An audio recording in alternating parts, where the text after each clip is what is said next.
Well, Monday was the first campaign finance deadline for congressional candidates after the primary field was set in Montana's nationally watched U.S. Senate race. MTN senior political reporter Jonathan Ambarian has the latest on fundraising numbers in what's shaping up to be another record-breaking race for the state. With more than 6 months still to go before Montana's general election for U.S. Senate, Democratic Senator Jon Tester and Republican challenger Tim Sheehy have raised significantly more money than Tester and Republican Matt Rosendale brought in the entirety of the 2018 Senate campaign. And the pace of spending is only going to increase as we move toward November. The latest federal campaign finance reports cover the first 3 months of the year. Over that time, Tester's campaign brought in just over $8 million.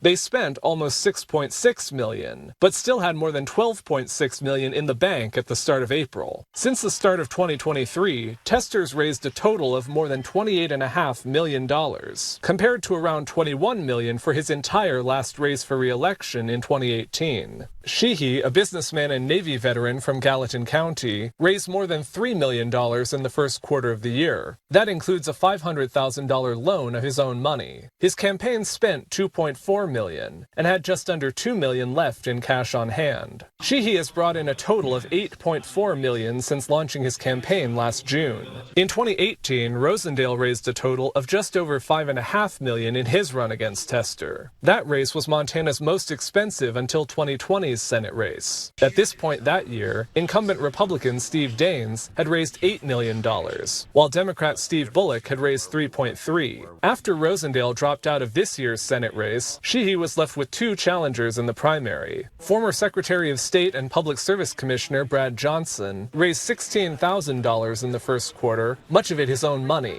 Charles Walkingchild of Helena didn't have a first quarter financial report posted as of Tuesday. Neither did Tester's one primary challenger, Michael Hummert of Helena. Of course, these reports only cover what the candidates themselves are raising and spending. There have also been tens of millions of dollars in ad reservations announced from outside groups for this fall, as this race could determine control of the U.S. Senate. In Helena, Jonathan Ambarian, MTN News. The deadline to apply for some property tax relief programs has been extended. Governor Greg Gianforte announced the state is extending the deadline for eligible Montanans.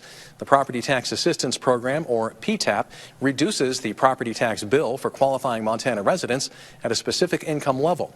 There's also a similar program for disabled veterans and their surviving spouses.